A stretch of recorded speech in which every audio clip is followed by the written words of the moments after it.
The Sarasota-Bradenton International Airport will be charging airlines less in an effort to bring more nonstop flights to the Suncoast. With pressure from airports to the north and south, SRQ officials say they are committed to becoming a top choice for local travelers.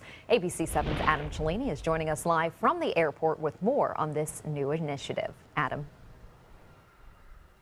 Scott and Haley, thank you. Behind me, you can see there's not much activity on the runways here. This is a slow time of year, and it's also a tough time to try and find a nonstop flight, as many of those services are seasonal here at the airport. Well, now the airport will be dropping terminal fees to any airline that can add or create a new nonstop destination to serve the passengers here in town.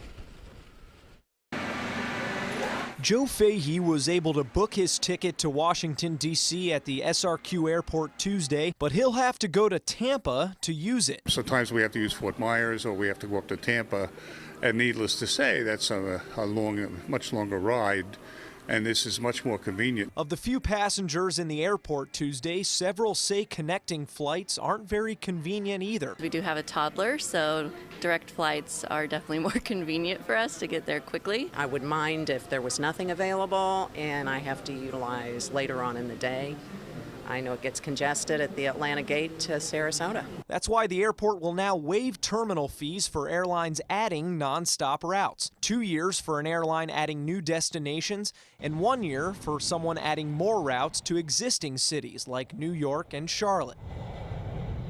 Tampa and Fort Myers have long been stiff competition for air service, but now the smaller Punta Gorda is growing after a recent agreement with the cheap but popular airline Allegiant. As the growth of the ultra-low-cost carriers has continued, we're just seeing more and more of this aggressiveness from the competing airports, both in the region and in the country, of offering these types of incentives for air service. The discount is expected to cost the airport $230,000 in revenue next year, which they hope to replace by attracting more passengers. Fahey says that shouldn't take much else. This is a cozy, wonderful little airport. I hope we can get some more direct flights out of here. Now, this new incentive package was only approved by the airport authority yesterday, so still no word on if any airlines have come forward with an offer. This new package, as part of the new package, the fees here at the airport will now be half as much as Fort Myers and nearly 2/3 cheaper than Tampa International. Live in Sarasota, I'm Adam Cellini. Scott and Haley, back to you.